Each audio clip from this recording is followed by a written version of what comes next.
Vince McMahon has returned to the WWE. And if you guys don't know what that means, he basically has concocted the scheme that I said, yeah, if he wanted to blow everything up and go crazy, he could do it, and I had no doubt that he would, if he wanted to. But the fucker did it. So right out of the Wall Street Journal. So Vince is back. And he's here trying to pursue a possible sale of the business. WWE said in a news release that they basically removed Joe Ellen Lyons Dillon, Jeffrey R. Speed, and Alan Wexler from the board. And what they've done in place of that is Vince has put himself back on the board along with George Barrios and Michelle Wilson. Yes, if those names sound familiar, you're absolutely correct. These people were formerly on the board. They had a lot to do with the WWE network being launched and a lot of the content direction that existed with that. And more importantly, nowadays, what they'll probably be looked at as are McMahon puppets. People that will just, do the whims of Vince on the board whenever he needs full support of something. So of course, Vince, this comes like 6 months after he had all the NDAs get blown up, essentially, multiple payouts to women. I think it totaled like around $15 million. And, this ranged from like sexual misconduct to outright rape. Like this guy, I'm going to refer to him as alleged rapist Vince McMahon every time I mention this motherfucker. So this guy, they put out this huge statement. They never mentioned any of the misconduct or anything like that in this statement of that he's returning. They basically his grand thing here is he sent a letter, and in December he stated his desire to return to the company, and a lot of people acted like it couldn't happen for some strange reason. And there were reports from people who shall remain nameless immediately on this, and it was they were reporting that people didn't want him back and kind of framing it in a way please stay away, Vince. And it's there was nothing ever stopping him from coming back, and I knew this at the time, and I was yo, the only thing that's stopping him is free will from coming back. And I don't know. I consider Vince McMahon and Donald Trump a lot alike. I believe they're best friends. Vince was the single biggest donor. Do you think Donald Trump was trying to go quietly after this election? No, he's trying to run again. Vince McMahon was always going to come back. But unlike Trump on January 6th, Vince was able to be successful and get his company back. So, he's concocted this grand scam to basically say he's coming back under the guise of selling the company. Now, does he actually want to sell the company? Maybe. Let's say he does, right? But he included this little line in there that mentioned that he would be unwilling to support any new TV rights deals. So he was coming back whether they like it or not, as far as he's being the chairman of WWE. But we know what he really wants. He wants the chair. Not the chair that's in the hotel room that you go in, you take a picture of, and put it on the timeline before you get to the business. Not that chair, even though Vince probably has one or two of those laying around. This guy wants the head of creative back. He saw 6 months of Triple H basically running this show, and he probably just went crazy. He was frolicking around with this younger woman, and he basically, had people showing up to his birthday. I think Brock showed up, John Cena showed up. We saw a lot of people showing their ass about Vince McMahon these past couple months, and even this last whole year. Let's take it all the way back to when Pat McAfee interviewed this guy, and we said that thing was a sham and a snow job when it was going on, and we covered it in full detail. Obviously, I did the big eulogy for Vince McMahon. All that stuff still stands. We packed Vince up on the FOH draft, so that's also serious audio that you guys should check out. But they came out here, or he's coming back now. And right in the middle of WrestleMania season, have we considered that this guy just wanted some time off? in that letter that, he sent out stating his intention to return to the board, he basically gave the game away. He was like, I believe I got some bad advice. And looking at it, as far as like everything blowing over and it just wouldn't be this bad thing for WWE, the sad thing is he's probably right. Because the second Vince McMahon comes back on camera, we know those fucking drones and those idiots are going to bow down before him like the West Side Connection, try to turn this into this triumphant comeback story, even though this man framed it as a retirement. It's time to go, never address the allegations, anything like that.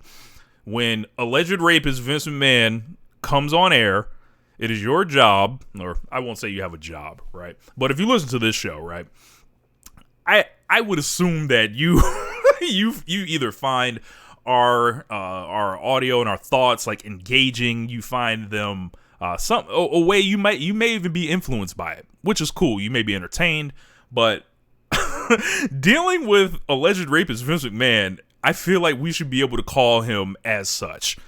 This shouldn't be the grandfatherly figure returning back home, giving us our wrestling back and the geniuses here. Like, you're going to see a lot of fuckery the more this plays out. And this whole thing, like, as far as like the sale thing, he broke the glass that a lot of people didn't think he would. And I don't know why they got this false sense of security. And that not only goes for fans, media members, that goes for wrestlers too. I was having conversations with a friend of mine, and it was just like, yo, how could like wrestlers, if you're in the business, right, how could you not see Vince McMahon was still in charge?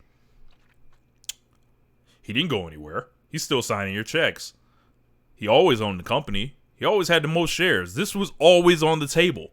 And there are people that have signed with WWE recently. There are obviously, the Triple H, rehires have become a meme so much of, they had the one fist, then they had the second fist, and then we were waiting for a third fist to pop up behind his head of all these people that he re-signed from, everyone ranging from Bray Wyatt, who hasn't taken a single bump yet on national television, to Hit Row, to, just tons of other people. Filler like Emma, we haven't thought about her in years, and she's back. Triple H just hiring everyone back. Like, it's all good. And with Vince coming back now, yeah, I think these people, like, I don't know if they thought it was all sweet, like thought it was gone forever. I don't know, man. I hope a lot of people didn't, I hope a lot of people kept their heads down and just tried to try hard, because otherwise, like, it's about to be, a cleanup season, one would imagine. William Regal, brother. Tony Khan alluded to this on Twitter, as far as people treating him a lot nicer the last 24 hours, which was a good tweet. All the world's dumbest people got mad at him rather than alleged rapist Vince McMahon returning. So seems like there's like some type of problem there. We have a lot of people in the chat welcoming various members of the roster to their new professions. Hit Row, welcome to Dat Piff from Black Sabre Jr. Bray Wyatt, welcome to OnlyFans, apparently, from Brewhaven says.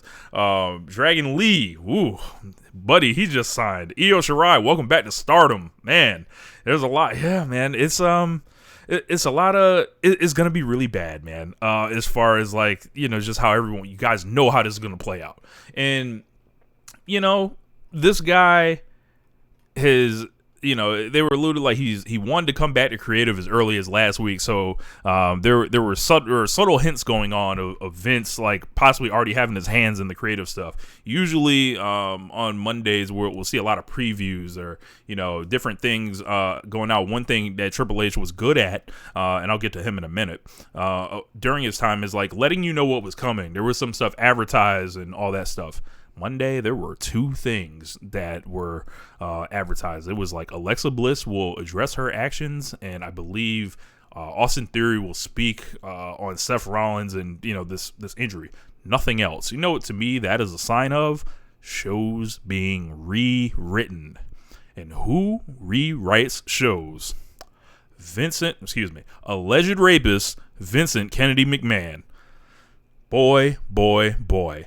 So, we about to see the switch up of a lifetime. Anyone that was acting like, the thing they were telling us Vince wasn't so bad. Then they were telling us, all that Vince was terrible. They had to lie and then switch it up for Triple H and work it up on the timeline and do everything they want. Now they got to go back to saying Vince is good.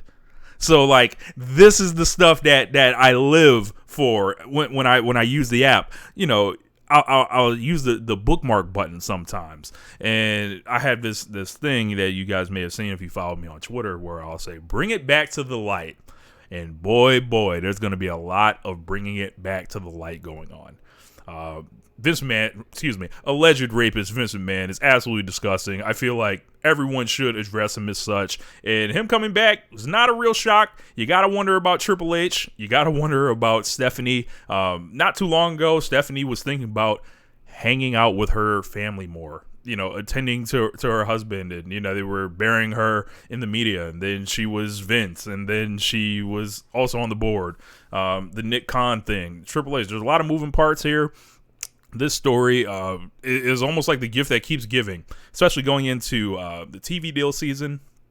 There are some people that feel like Vince McMahon makes this thing less valuable. To Vince, it doesn't matter. He doesn't care if it's quote-unquote less valuable. He would rather be in the seat making less money than watching someone benefit while he's not involved.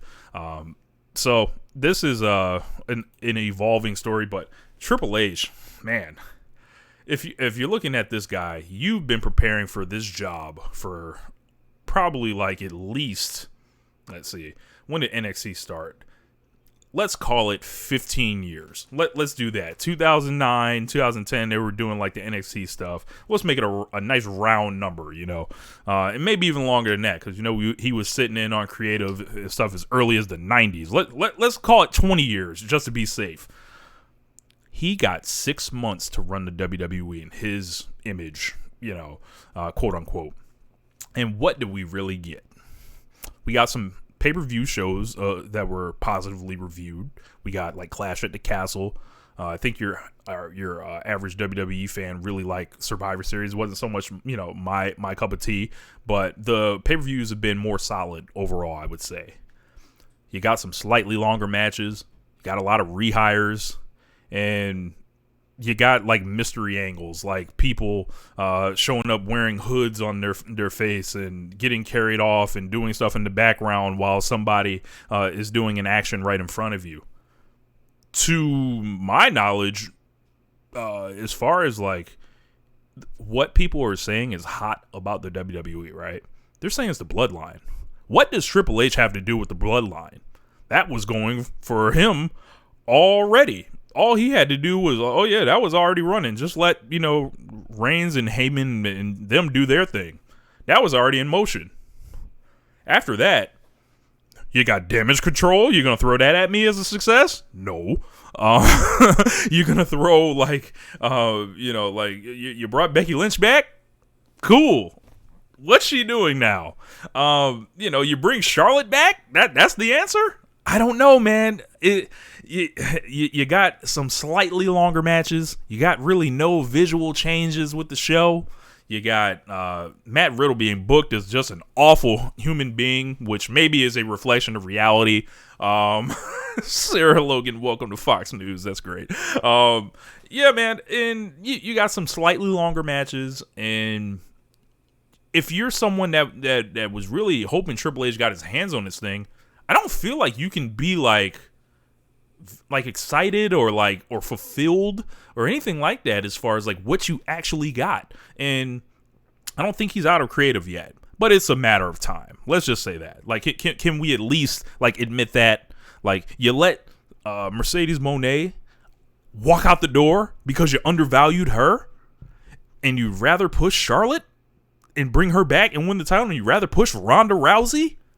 These are the personnel decisions that you're making.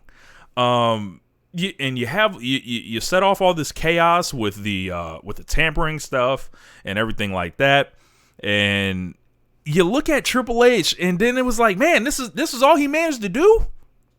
Is this it? This was the master plan, huh? All these years of prep, I don't understand. And,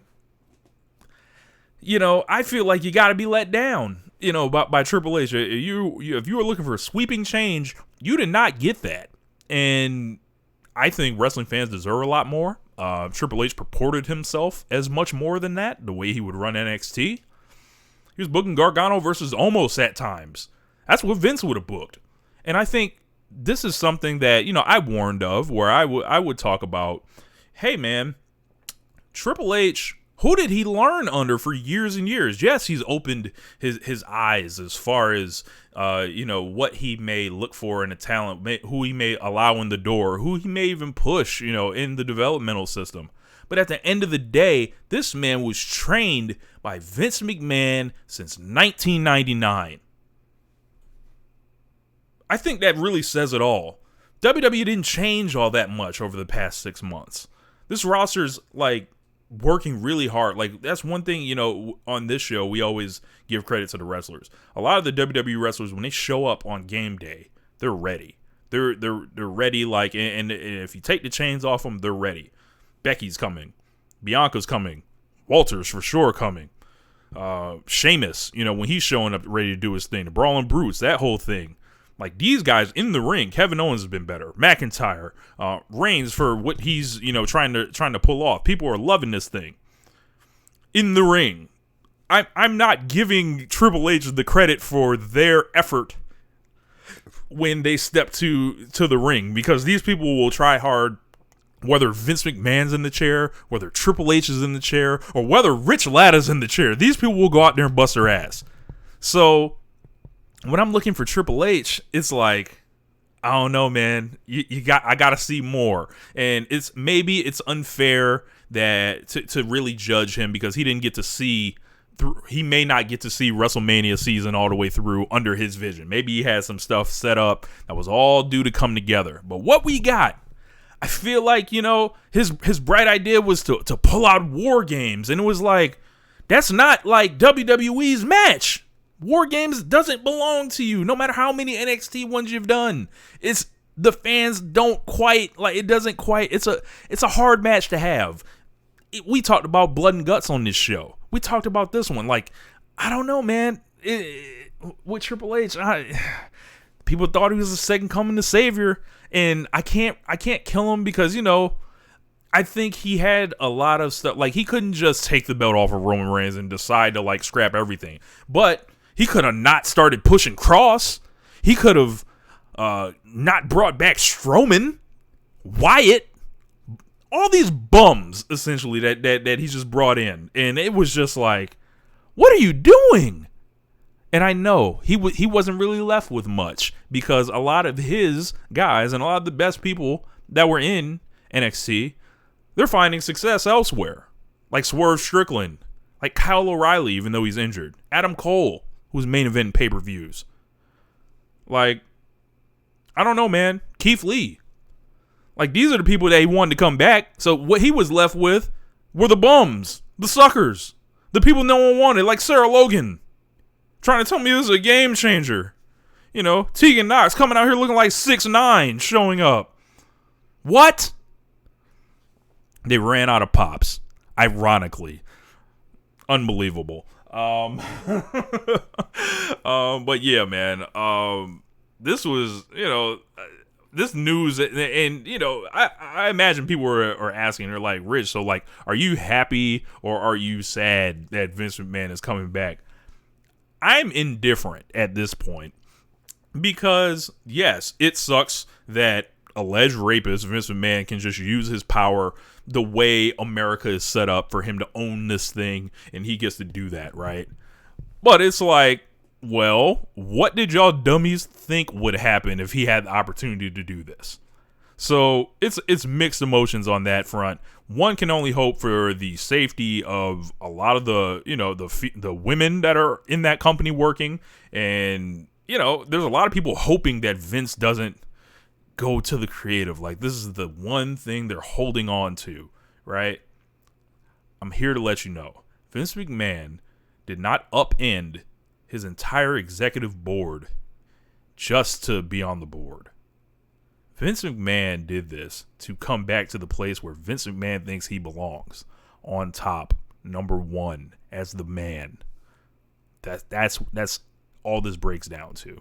And we can go we can go through every single layer of this thing, and it all comes back to, this is a white man that with a lot of money that is not taking no for an answer. And ironically, that's how he got in this in the first place.